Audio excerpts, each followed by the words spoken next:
Here we are. Here we are. All right. Well, welcome to the 10th. Isn't it the 10th? It's the 10th. The 10th. The 10th. Not the 10th of the month, but the 10th episode of our journey. Yes. And we've climbed a lot of mountains up until now. We've climbed a whole lot of mountains. And separate, but we climbed them. So where we stopped at last time was I'm living two lives at this point. And I was spending a lot of time with Lee. He was working in retail and spending a lot of time at work. And he would come home from work at night and we would talk on Yahoo IM for all night until we got sleepy. Yeah. This is going on for what, a couple months? It was a few weeks. Weeks. It really wasn't. It was a few weeks. Feel like, yeah. And it's we couldn't wait until he was off for 2 days in a row, and sometimes I would just show up there. Yep. He'd be home when I got home from work. And I'd be there. I'd park the truck away from there so you wouldn't know I was there. And you came in from work. That was risky. Not really. Well, no, not then. But it would have been risky should I have done it before. Way back when. Right. I mean, she's making it sound it like wasn't risky I was then. just like that. And if you were a cheater, I cheated cheating. I'm no longer. You did cheating. Yes, I did. But I think it was really cool that we had made it to that far where the trust was there. And let's touch on that just a little bit, the trust, because that was hard for me in the beginning because you have that ringing in your head a lot, what you just said. Once a cheater, always a cheater. He's never going to change. And when your mind tells you things like that all the time, or other people are constantly in your mind telling you things like that, then you lean towards, yeah, I don't know. So he would call and say he was someplace, and I'd be like, oh yeah, you're in a meeting? I trust that. Take a picture of the meeting. Okay. And he did. He would take a picture of the meeting and he would send it to me, and I'd be like, oh, okay, so he was in a meeting. Oh yeah, you're at the grocery store? Take a picture of the grocery store. And he would take a picture of the grocery store. It took a little bit. It didn't take as long as I thought it would, because you I see you. I keep forgetting the camera's there. It's funny because I can see you right there. Yeah, I don't have to look at you. I can see you right there. I know. Well, it's the mirror effect. Oh, that's. Oh, come on now. That was good. That was hot. So we did go through that. We went through that with the whole trust thing, which kind of didn't make sense considering I was married to somebody else and living there, but we were obviously having issues. And he knew, my husband knew that Lee and I were spending time together and I was going to stay with him. And there was a point where, he would help me carry my bags out. Yes, I think I picked you up a few times. I think that was when I first met him. Is that when I first met him? I think so. Yeah, I first met him, came to get you. Yeah. And he helped me carry my bags out. Yeah. You know what? That was a sign. At that happy wife, happy life. Oh boy. Actually, we had already had that conversation, and he had said to me, I don't understand why you guys aren't together. This is crazy. You guys are best friends. Why aren't you guys together? We obviously aren't going to be married forever. And I thought about it, and I said, I don't know. And then it happened, and then I just sat down and talked with him and said, I'm going to go spend some time with Lee when he's off work, and he was wonderful, and his mother came over a lot to stay with the baby because they obviously had a baby, and it was nice because I could go spend time with Lee, and he wasn't off during the weekends. He was off during the week because he worked in retail. So I would do that sometimes when he had vacation. So this did last a few months because we spent a couple of years. It was about 2 months. And then you got sick. Yeah, I did. My husband moved out, and he got an apartment, so I lived in our house with the kids, and again, I started feeling sick. I didn't know what the heck was going on, and just like before, when I was sick with my appendix, I was just not feeling well, and this was different. It was a different type of sick, and I'd called my mom, and she lived a ways down, and she drove as fast as she could to get there, and I'd called my husband, and he came to get me. He got an apartment just down the street, and I was talking to Lee the whole time, and I said, look, I'm really sick. I can't be my appendix because they took it out. So something else is going on. I'm just sick. So my husband and my mother took me to the emergency room. And I can remember my husband saying, do you want me to call Lee? Do you want me to call Lee? And Lee had met my mother years back. Back before 2007. Back before I had my son. Yeah. And it was simply at a restaurant. Me and my mom was having lunch, and Lee worked up the road, and I told him that I was there, and it was just right up the road, so he had to come and see me. She came out to the car and started kissing me, and then tried to go back inside to look at her mother straight and say, no, we're just friends. You all know how that worked out for her.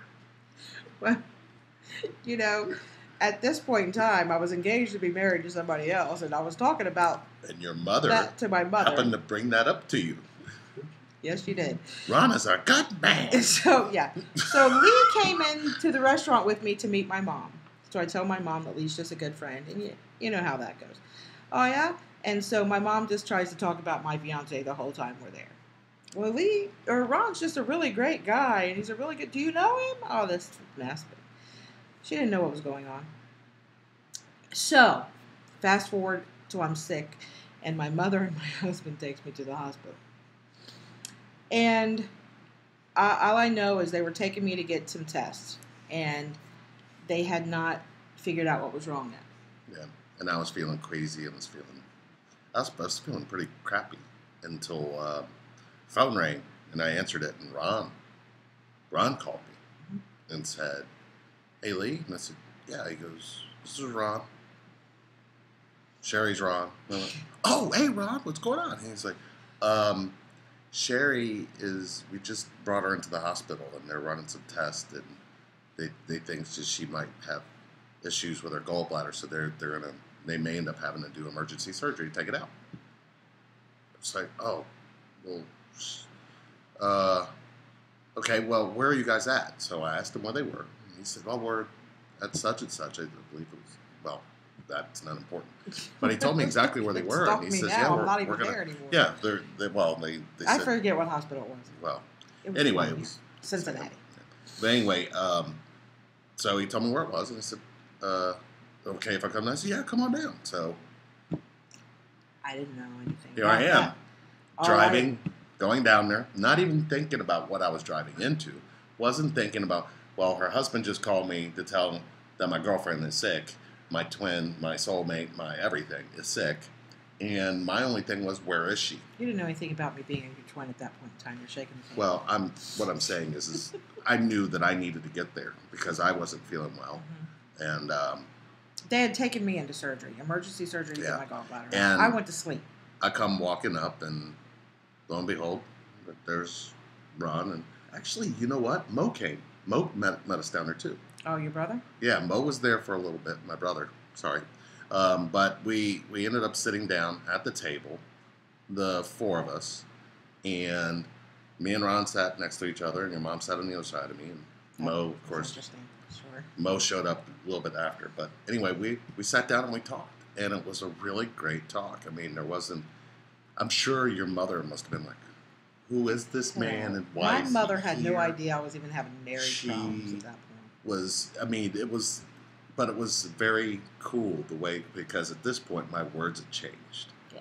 You know, my whole energy had changed. And my husband was accepting. And oh well, he was never when not I got accepting there. of you. When I got there, he shook my hand and said, "Hey man, it's nice to meet you. You know, finally get a chance to sit down and talk to you." He's like, "Cool." You know, I didn't have any idea what we were going to talk about, but okay. Well, we sat down and it was just conversation. They talked about you, talked about the kids, they talked about Cameron, and it was a very beautiful time.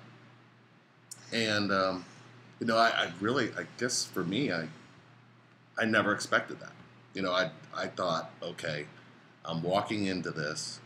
I don't know if, you know, this is your husband at the time was going to go, okay, this was going to be the husband that finally killed me. That didn't come out right, but it came out right in some way. That's how it felt, right? But it wasn't anything like that, and I believe it really was due to my awakening, my change.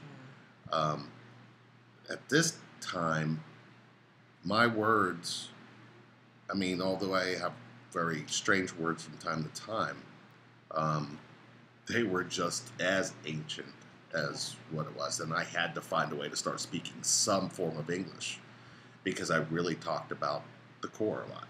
You know what I mean? I was really I was stuck in it for a minute. I really struggled to talk because the only words I knew before was, "Hey, baby." You know, I knew those words That's all not day how long. you picked me up. Oh, was it "How you doing"? I don't know which one. I don't know what I used. I can't even talk the way that I couldn't even remember how I was talking before to do the things that I did. I knew there was a certain charm to it, but that charm just seemed to have evolved. Sorry. Why are you laughing? Because it was cute. So,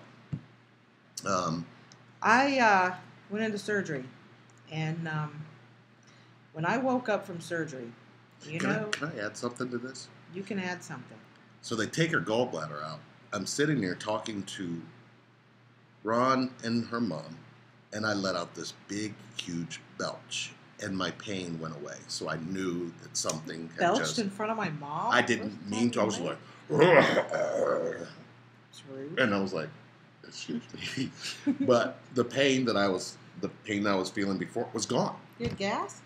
Something like that. I don't know what it was. I just knew that all of a sudden, I was like, but I didn't even eat anything.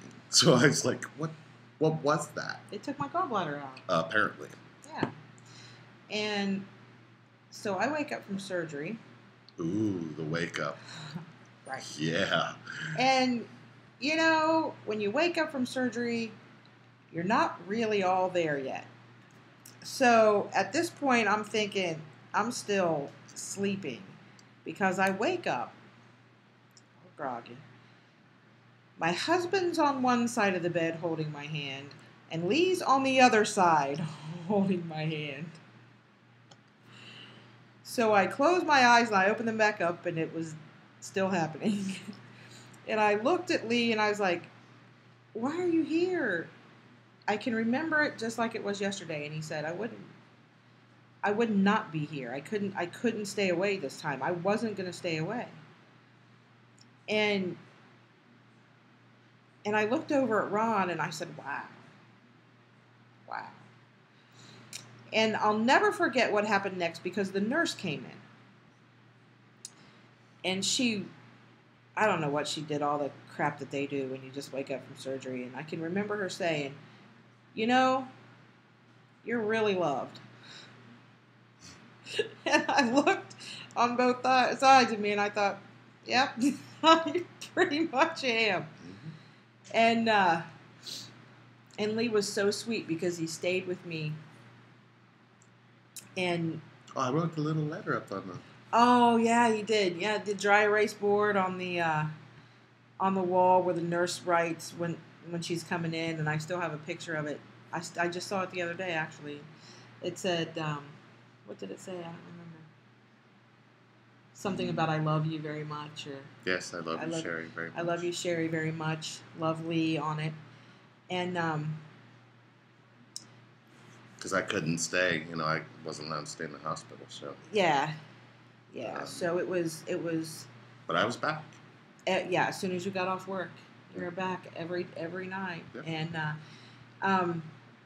and you would text me all throughout the day, and I'd call you. And Ron would come in and bring Cameron, and Ron's mom would come in, and my mom would come in, and it was peaceful. What was that? Yeah, because what was their energy like, especially your mom?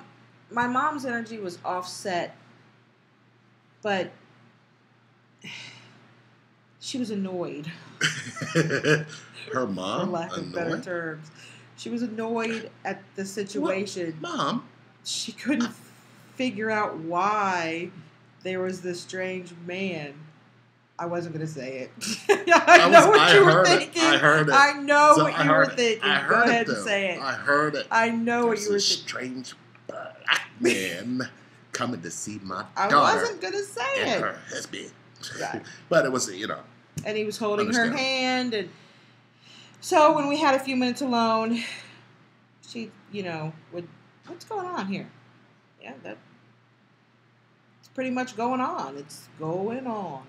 It's about to go down. Mommy? Love you, Mom. So anyway, so I was discharged from the hospital and I was sent home. And between my mother-in-law, Ron's mom, and my mom, they kept Cameron still for me and kept him busy. And Ron worked, and he would come over at night after he got off work, and then Lee would stop over, and then... No, you couldn't take it anymore. Wait, let's go back, because I remember this very clearly. You couldn't take them being around anymore, because you needed your rest, but they just wanted to talk to you. Yes. And you said, when are you off? I'm coming. You're going to have to come get me, because I need to rest. That's right. And that's when we had the conversation. You know what?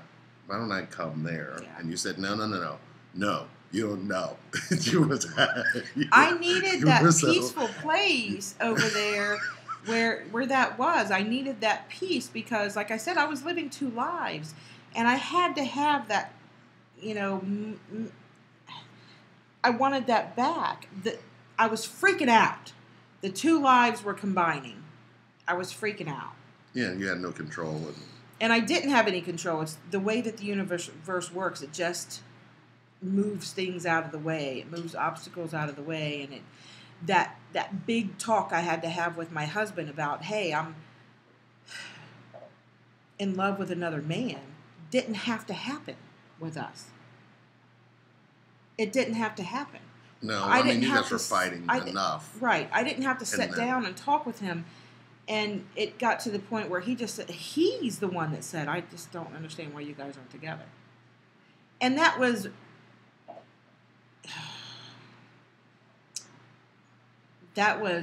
amazing to me, that our love, our connection, our union was able to bring that peace to the situation. It's non-confrontational. Right. And there was no... I think the speculation was so much that, what are we going to do? That the energy itself just took over and showed what it could do. And I think that's what was the most beautiful part about it. Yeah, I was stuck with, God, I'm living two lives. What am I going to do? How am I going to get out of this? Well, And I didn't have to worry about it. I didn't have to stress about it. That wasn't my stress or my worry to worry about. It really belonged to the universe. And if we were meant to be together, it was going to happen, whether we liked it or not. If I had to have my gallbladder out to make it happen. No. And, and me, I just wanted to be with you. Now that you were coming around, you were coming over, and we were connecting, especially in that space that we had. You had met my kids, but we hadn't. Cameron obviously was a bigger part of our life because he was an infant. He was very little. He was really only a year old when we started. That was my boy. When we started, I mean, I share him with you, Ron, but that was my boy. I mean, he literally. I fell in love with Cameron immediately.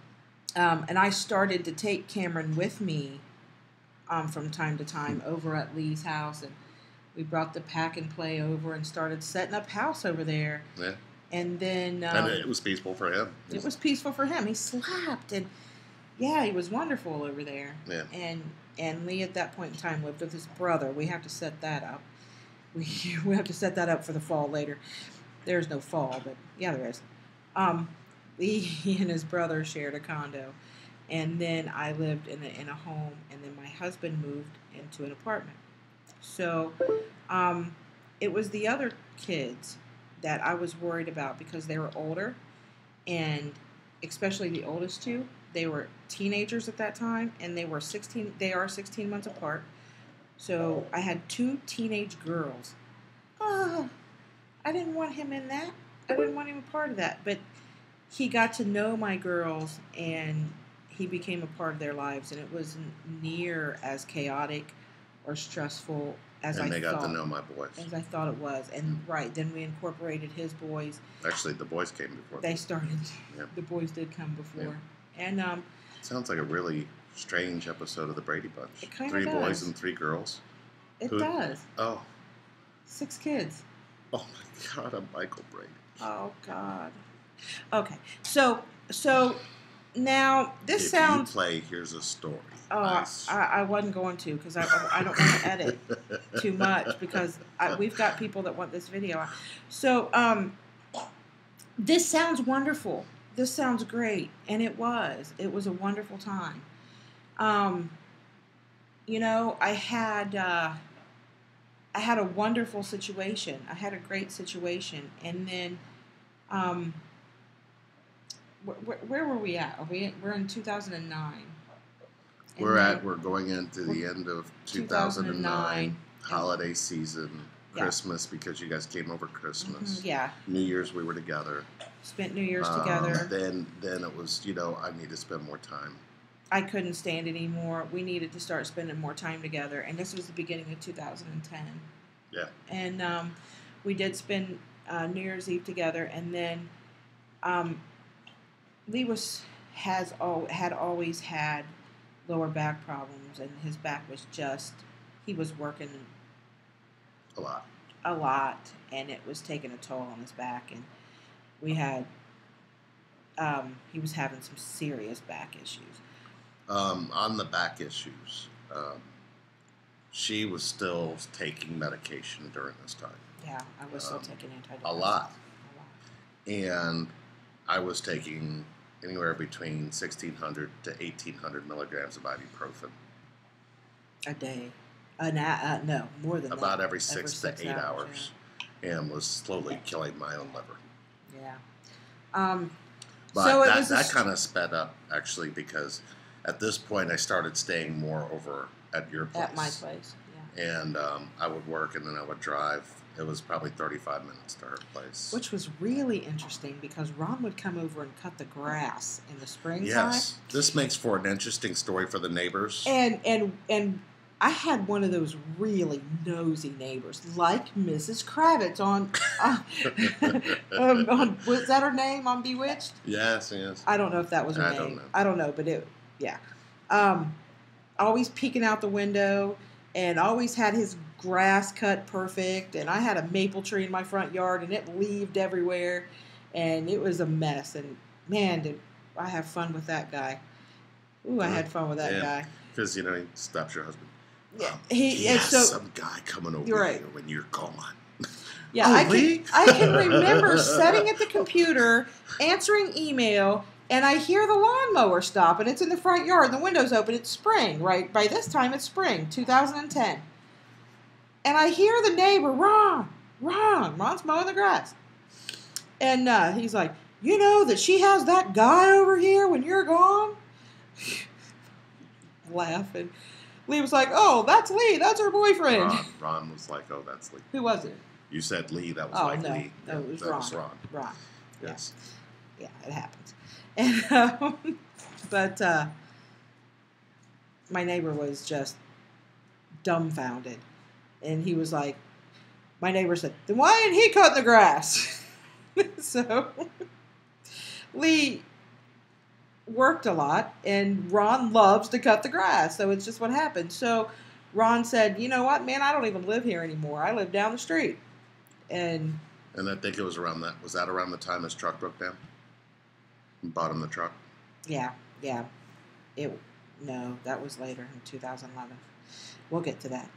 No, it was 2010. It happened No, let's not go through this because it wasn't. Because when we moved in with Mo, I had the truck. That's all I had. Right. We'll get to that. I'm right on this, I promise. She is. It happens. But if you heard a radio show today, never mind. We're not even touching that. We're not talking about 7 minutes you'll never get back. All right.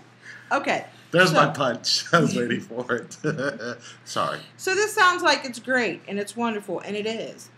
It was. We did reunite, and we still didn't know what a twin flame was. We still didn't know why we were so connected. We were just two seemingly regular human beings wanting to be together because we loved each other. But we both knew that there was something deeper, that the connection was stronger. We both felt that this was not normal, that it was not from here, that there was something different.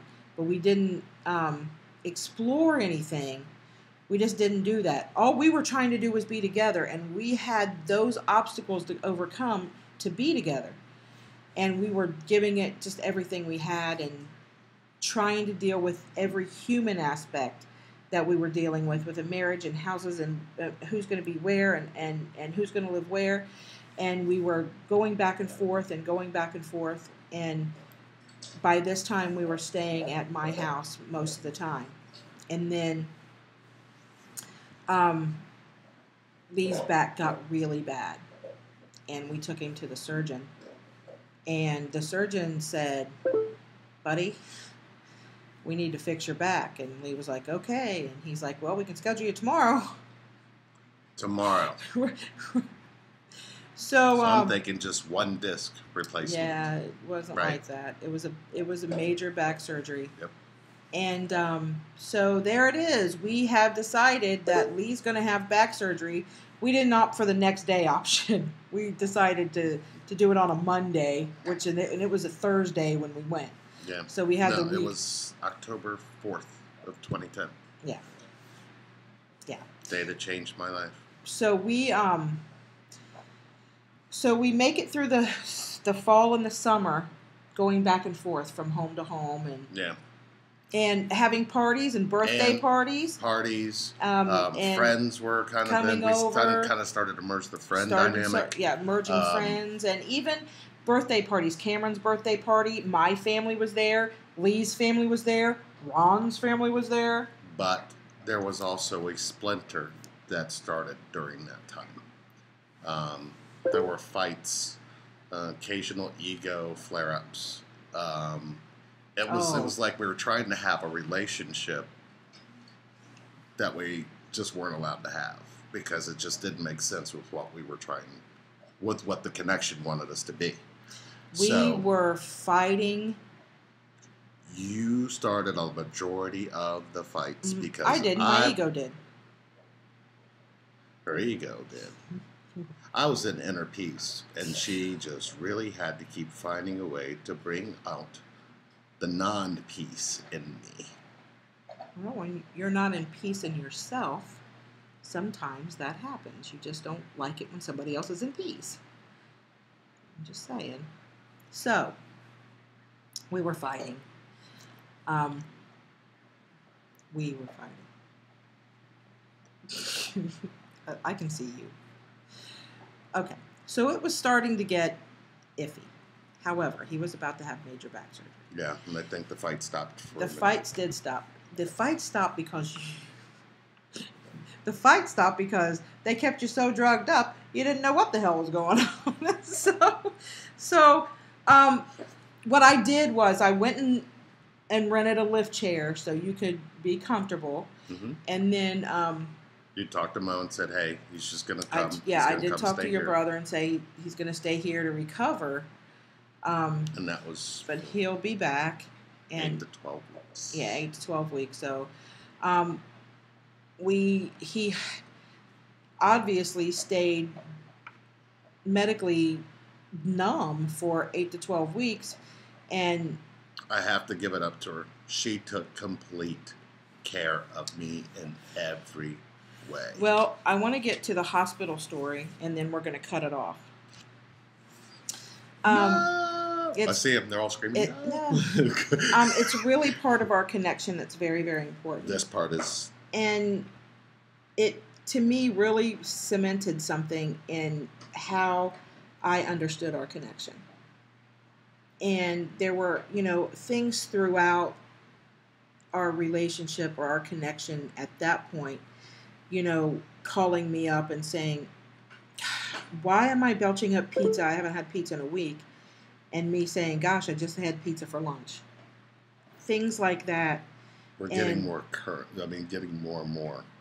It's happening a lot more at this point. Right. And, I've got a headache. Sherry, I've got this worst headache. You would call me from work, and I've got a headache. And I would say to you, I have a headache, and it's just killing me. And there was one point in time when Cameron was choking. Mm-hmm. I remember that. And I was walking across the sales floor and was like, I couldn't breathe, and I knew it wasn't me. I just flashed, and I called you and said, hey, what's going on? Is Cameron all right? And he was choking. I was in panic mode when he called. And you were stunned. Yeah, I was in panic mode when you called. How did you know he was choking? Yeah. Things like that were happening way too often for us not to start noticing it. And at that point in time, it got to the point where I knew if I had a headache and I would take some ibuprofen and it wasn't time to take anymore, if Lee took some, it would help. I don't know how we figured that out. I don't know. I think it was an accident. If I was going through a hard time with one of my kids, if Lee was at work, he would call me and say, hey, what's going on? Why is my heart... Right. Calm down. Why is my heart beating so fast? Put her on the phone, right? And that was happening a lot more. And after his surgery, he came back in the room, and then... That was 4-hour surgery? 4-hour surgery. And it was me and your sons and your brother was there. And Ron was calling. Oh, can I tell him about what I said to you? Yeah. Yes, let me tell you this part. So, after they give you the medication and you go into that place in that space where you're like, yeah, because they're like, we're going to give you something to relax, and this is going to help you before we go back. And I said, oh, okay. So they gave it to me, and I was like, oh, all right. I don't remember anything after that. But I do. Story, Let me tell him. Because I thought it was going to be one of those pivotal movie moments in my life. Mm-hmm. When they're wheeling him to surgery in the bed, and he's all like this, and he says, stop. He tells the people to stop. Stop. Move in the bed. Sherry, come here. I'm like, oh, God, what? Come here. So they stopped wheeling him to surgery. We're just going to give you a couple seconds. Sherry, come here. So I leave his brother and his son, and I walk over to the bed in the hallway, and he says, come here. Come here. So I bend down, and I'm thinking he's going to say something so romantic and so sweet. And he looks at me, and he says, I'll see you in the waiting room. And they take him to surgery. Yeah, because I think I passed out right after that. Yeah. He's like, I'll see you. How romantic was that? I know you're all swooning right now, but precious. It's okay. It's okay. It was precious. So I'll never forget it. So after surgery, they bring you up to the room, and it's just exhausting for everybody. And then your sons are coming up, and your brother's there, and within 2 hours of the time you wake up, they've got you up walking, and you just had, and his little butt in the dress. It was so cute. And I'm just saying, why is your eye like that? So Anyway, that night, I'm staying. I'm not leaving the hospital. I'm not going anywhere. I'm staying with him, and that's that. So, because I was really, I mean, the sedation that they gave me, I was having really bad reactions to. Yeah, he'd really had bad, really bad reactions where I would just literally just stop breathing. They like to never woke his ass up. Yeah. And so it gets nighttime, and I'm sleepy, and he's in and out, and so I make my bed on the little plastic couch they've got there, and I go over to lay down, and they have him on an alarm. So if his breathing gets shallow, the alarm goes off, and they can come back. The nurse can run in. So I get comfortable on the plastic couch by the window, get the remote to try to mess with the TV in the hospital room. You know how comfortable those are. And the alarm goes off.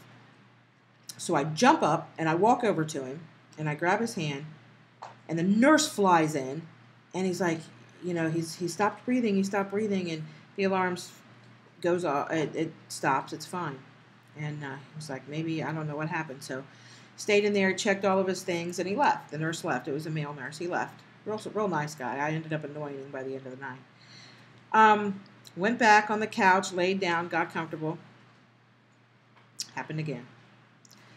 The alarm went off, so I jump up and I go over there. After about 3 or 4 times, the nurse comes in and says, there are 5 other patients on this floor that I'm taking care of, and this alarm keeps going off, and he's stopping breathing. I don't know what's going on, but every time you come over to the bed and hold his hand, he starts breathing. You're going to have to stay by him if it's all night. I'm exhausted. I want to go lay down. I kind of want him to breathe, too. That's pretty important. But, so the only choice I had was to say, okay, then I'm going to need a bunch of pillows. And I moved the plastic recliner over by the bed and moved it out, put a bunch of pillows on it, and made like a makeshift bed that was really right next to him. And I just laid right next to him and held his hand all night. And the next morning, the doctor came in and said, I don't know what happened here last night. But I've never seen charts like this, ever. The nurse came in and said, man, it was the most annoying night. Really, Mike? So the dog is thirsty. That's not obvious. Nobody heard that. Okay. So the doctor commented on it and just said it was just the most amazing thing, and he's never seen anything like that. Lee wasn't breathing, and when I would come over to him by the bed, he would start breathing again. And that poor nurse, I felt so bad every time that alarm went off. He had to leave another patient and run to him. And I saved your life that night. Well, there's 2 sides to every story. So the second side of this story is that I want to say probably a couple months later, started having really strange dreams about that night. And what was happening was I was astral traveling, and when she would lay over there, I wanted to go over there and lay next to her. Go figure. So every time she came back over to me, I jumped back in my body. It's a lot of body jumping. I wasn't sleeping without you. You're the air that I breathe. And that is the end of this episode. Well, you know, the joy only lasts a moment. Don't worry. That sentence will make a whole lot of sense when we get to the next episode. But until then... It's coming. Soon. Could be there to you. Sorry, Laurel. Good luck next time. See you guys later.